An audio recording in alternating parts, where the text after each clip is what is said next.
Привет! Сегодня я расскажу вам историю про общагу и алкашку, сумасшедшую бабку, которая побывала в психбольнице аж 4 раза.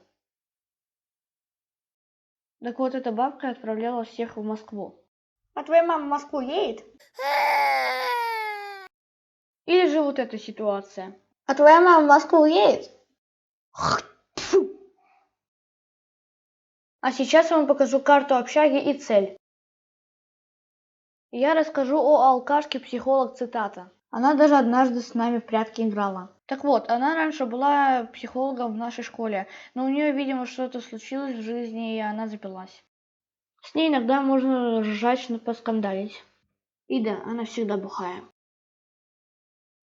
Произошло нечто смешное. Мой друг постучался в дверь, убежал и через 5 минут прибежал и постучался. Алкашка резко открыла дверь и схватила.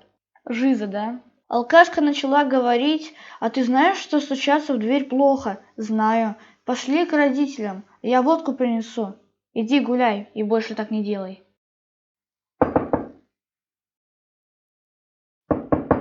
Ты украл мой стул.